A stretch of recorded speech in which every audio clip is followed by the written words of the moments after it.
It's Disney Pixar Cars. Chapter 1.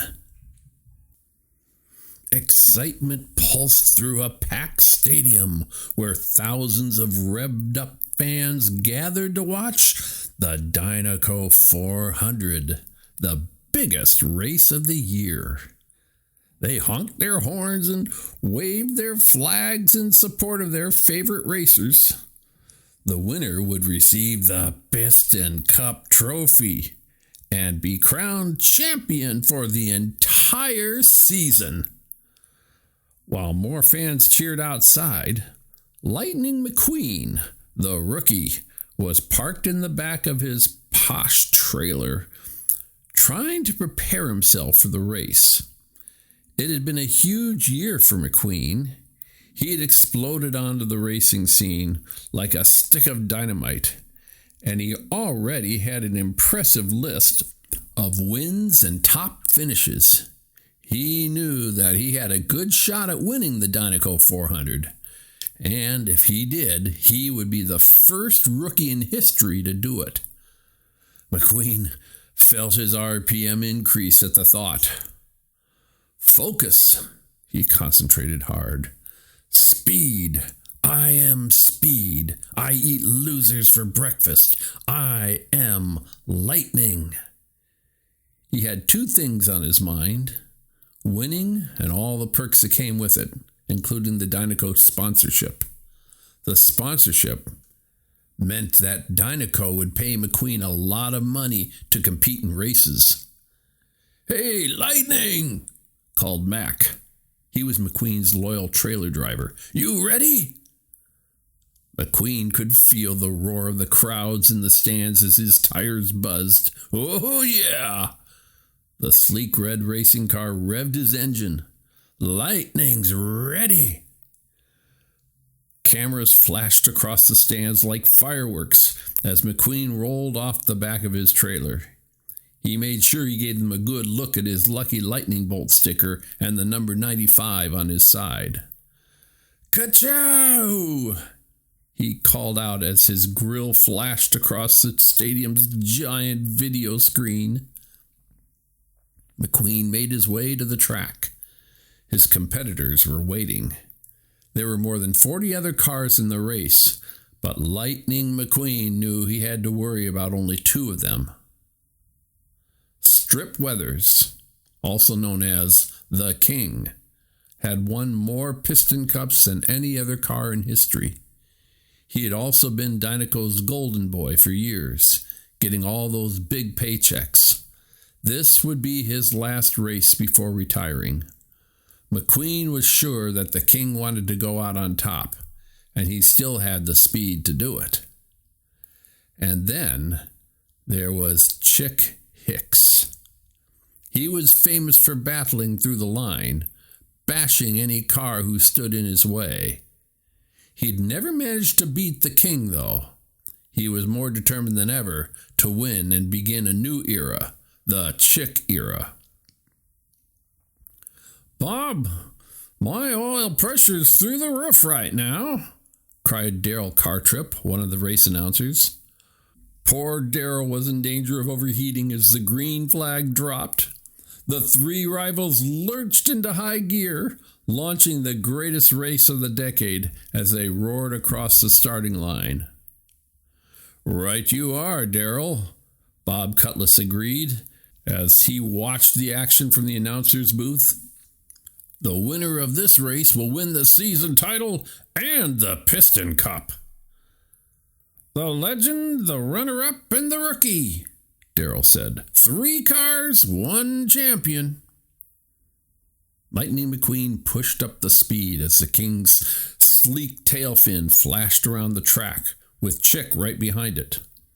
McQueen punched the gas and flew ahead of Chick, but Chick Hicks wasn't about to lose this race to a rookie. Coming up fast, he slammed McQueen's rear and spun him under the infield. The crowd gasped as McQueen whirled out of control onto the grass. McQueen recovered quickly, tearing up the field as he zipped back onto the track, but now he was in last place. He pushed hard to make up the time. Still, Chick wasn't going to let McQueen close in on him. He wasn't taking any chances. "Dinaco is all mine," he cried as he slammed into the car beside him, sending it spinning out of control. In an instant, other cars began to crash, causing a pileup. "Get through that, McQueen." With a confident sneer, the ruthless race car headed into the pits for fuel and service. McQueen tried to go around the pileup, but it was impossible. With no other choice, he did the only thing he could think of. He went through it. Dodging rubble and smoke, McQueen moved spectacularly, gliding between stopped vehicles and leapfrogging over into the air over a pile of cars. "McQueen made it through!" shouted Chick's crew chief. And McQueen didn't stop. While everyone else was heading into the pits, he kept rolling right into first place. "Woohoo!" McQueen cried. "You know, the rookie just fired his crew chief," Daryl announced. "That's the third one this season." "Well, he says he likes working alone, Daryl," Bob said. Chick and the King bolted out of the pit row and didn't waste any time in trying to catch up with McQueen. The laps flew by, and it looked as if no one would beat him. Finally, McQueen headed into the pits for fuel. He couldn't win the race on fumes. No tires," he shouted as his crew tried to replace his worn tires. There wasn't any time. "Just the gas." "Looks like it's all gas and go for McQueen today," Daryl observed as he peered down at pit row below him. "Now, normally, I'd say that's a short-term gain, long-term loss, but it's sure working for him." The frenzied crowd's excitement grew as the contenders sped around the track. Then the white flag waved. "Last lap," read the stadium's giant video monitor.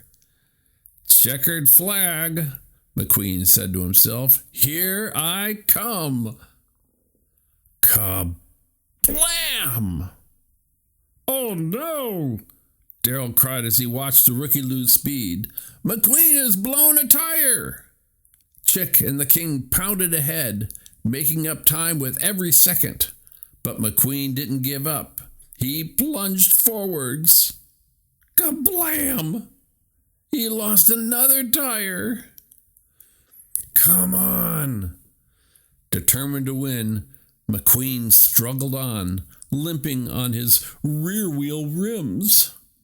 "I don't believe what I'm watching," Daryl cried. "Lightning McQueen is 100 feet from his Piston Cup." "The King and Chick are coming on strong," Bob shouted.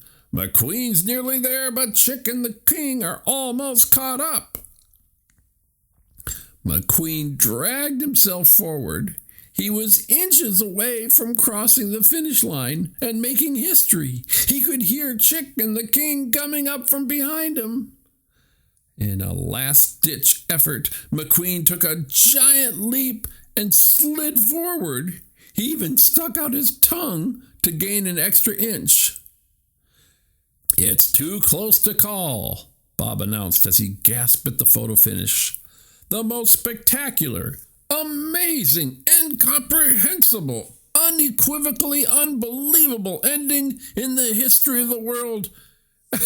And we don't even know who won."